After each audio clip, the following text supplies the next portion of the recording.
واعتصموا بحبل الله جميعا ولا تفرقوا. کۆمەڵی دادگەری یەکێک لە حەزبە کاریگەرەکانی پرۆسی سیاسی لە هەرێمی کوردستان، حزبێک کە بنەمای کارکردنی پەیڕەوکردنی ئاینی پیرۆزی ئیسلامە. کار و پرۆژەکانی کۆمەڵ وەک یەکێک لە حیزبە ئیسلامیەکانی کوردستان لە ڕابردوو لە ئێستاشدا هەمیشە جێگای ئومێد و بایەخی خەڵکی ئەم هەرێمە بووە، هەمیشە دەست پێشخەر و زەمینە خۆشکەر بووە بۆ یەک ڕێزی و تەبایی لە نێوان لایەنە ئیسلامیەکانی هەرێمی کوردستان. سوپاس بۆ خۆی گەورە لەگەڵ لایەنە ئیسلامیەکان، ڕێکخراوە ئیسلامیەکان، کەسایەتیە ئیسلامیەکان، بانخوازان، هەموو ئەوانەی کە لە سەحوەی ئیسلامی و لە کاری ئیسلامی و لە پرۆژەی ئیسلامی ئیشەکەن هەماهەنگیمان هەبووە، دۆستایەتیمان بووە، پەیوەندی بەهێزمان هەبووە و الحەمدولیلا کار و پرۆژەی هاوبەشیشمان هەبووە. لە سنوورەکە پێکەوە شتی گەورەمان ئەنجام داوە، چالاکی گەورەمان ئەنجام داوە، جگە لەوەی کەوە دۆستایەتی پەیوەندێکی باش، علاقاتی هەم حزبی هەم شخصی لەگەڵ کەسایەتیەکان و کارکتەرەکانە هەبووە.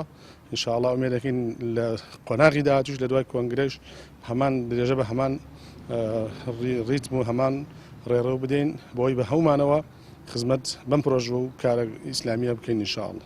فأصبحتم بنعمته إخوانا. هاوکات کۆمەڵ لە سەرەتای دروستبوونیەوە تاوەکو ئێستا جێی متمانەی خەڵک بووە و لە هیچ بارودۆخێکدا بەرەی خەڵکی بەجێ نەهێشتووە. یەکێک لەو کارانەی کۆمەڵی دادگەری ڕۆڵی گەورەی تێدا دەگێڕێت دروستکردنی پەیوەندیەکی پتە و برایانەیە لە نێوان لایەنە سیاسیەکان بەگشتی و لایەنە ئیسلامیەکان بەتایبەت، ئەمەش وەک استراتیژی و سیاسەتی کارکردن.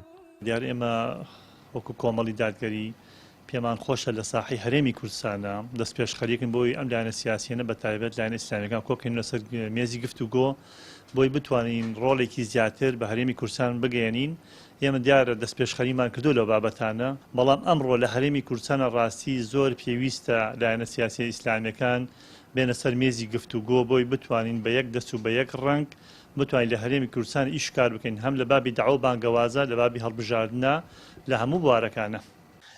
ئێمە وەکو کۆمەڵی دادگەری دیارە لە ڕابردوو لە ئێستاشدا یەکێک لە خەمە گەورەکانەوەیەکە لایەنە ئیسلامیەکان یەک ڕێز و یەک هەڵوێست بن. لە ڕابردوودا ئیشی زۆر لەسەر کراوە و لە داهاتووشا یەکێک لە خاڵەکانە کە بە ئیشی لەسەر بکرێ. شەرت نییە کە بڵێن هەموو ئەحزابە سیاسیەکان یەک قسە بن و یەک سیاست بن، گرنگەوەیە یەک ڕێز و یەک هەڵوێست بن، چونکە زۆر جار هەدەف و ئامانجەکە یەکێکە، بەڵام ڕێگەکان بۆ گەیشتن بە هەدەف و ئامانجەکە جیاوازن. بۆیە کۆمەڵی دادگەری لە ڕابردووە دەور و ڕۆڵێکی کاریگەری بینیوە لەسەر یەک ڕێزی و یەک هەڵوێستی لایەنە ئیسلامیەکان و بەتایبەتیش لە ڕووی ستەم و ناعەدالەتی و دزی و گەندەڵەکانی دەسەڵات. لە ڕۆژانی شەمە و یەکشەمەی ڕابردوودا کۆمەڵی دادگەری کۆنگرەی پێنجەمی بەست و تێیدا سیاسەت و استراتیژیەکانی خۆی داڕشتەوە، پاراستنی برایەتی و یەکڕێزی و زەمینە خۆشکردن بۆ لێنزیکردنەوەی زیاتری لایەنە ئیسلامیەکان وەک یەکێک لە ڕۆڵەکانی خۆی بۆ داهاتوو دیاری کرد. هارون ڕەشید، کەناڵی ئاسمانی پەیام، کەلار.